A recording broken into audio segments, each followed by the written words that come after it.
Hello, my gorgeous girls. Right, we're going to do Dolly's eyes. If I grab Dolly's front.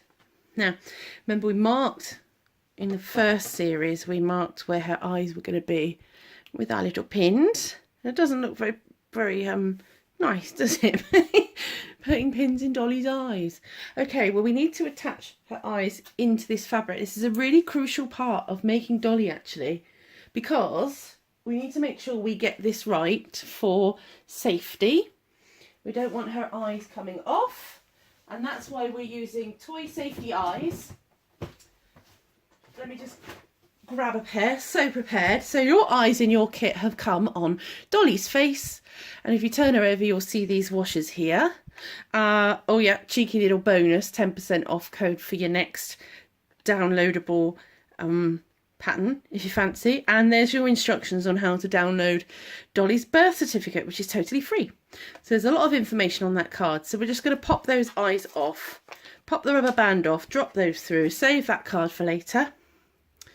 Right, we're going to unthread each of these washers, and we're just going to pop those there. So if you can get a good look at that washer, one side is domed.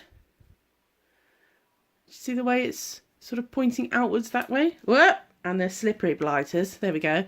Right, so they're domed, and one side is recessed, so it dips in. The side that dips in is the one that's going to go flat to the side of the eye. I'm not going to push them together because we'll never get them apart. So flat and biggest side to the flat and biggest side of the eye. So this isn't tricky at all, but I have got a top tip. Obviously this fabric is woven. Okay, we've talked about the warp and the weft.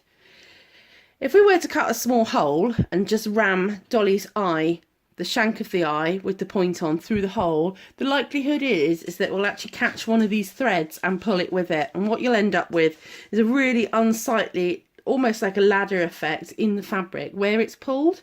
So to put Dolly's eyes in, that pin's actually left quite a distinguished mark there. I've got a small pair of embroidery scissors. The sharper and smaller the better. And all we're going to do is make a small, whoops, sorry, my dog is licking my leg. Chloe, go in your bed. We're going to do a little nick there. Now, to make sure we open this hole up, if you get a crochet hook and you just push through the hole slightly, what you're going to find is you've separated those threads in the woven fabric just enough to pop this eye through.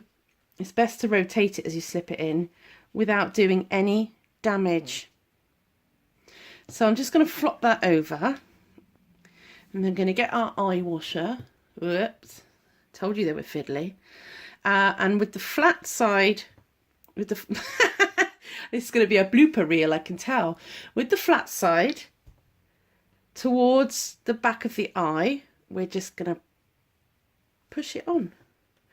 And what we're going to do is, what I want you to do is make sure that that washer is completely locked down to the other side of the eye. There should be no wiggle room, and what that's going to do is make sure that it's utterly safe if little hands get their paws on our Dolly. So just to recap, on the second eye, make a small nick, grab a crochet hook. You know, I'm sure that a skewer or something of the same sort of thickness would be fine.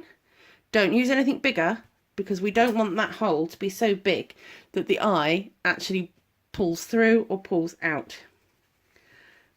Pop that one through. Oh, you're going to be able to see Dolly. Flat side down. And pop that on. Oh, Gordon Bennett. Need muscles for this.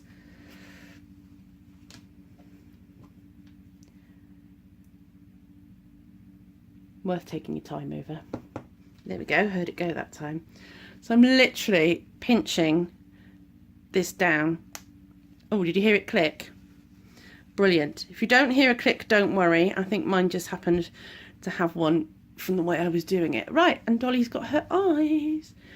Also, if you've got your pattern handy, it's a really good time to mark her mouth while she's flat. I actually just freehand it usually, but if you just grab a pencil and mark where you want the mouth, if you're very lucky, sometimes, I don't know whether you'll be able to see this, sometimes you can just about make out, in fact I can make it out quite clearly. If I can turn my phone towards the light, and if I hold Dolly up, you can actually see fairly clearly where her mouth is. So you can either do it up against the light like I am, make sure they all line up, and then go for it. Use an air dissolvable pen, use tailor's chalk, use children's chalk, use whatever you fancy, as long as it's going to come out at the end, you'll be fine.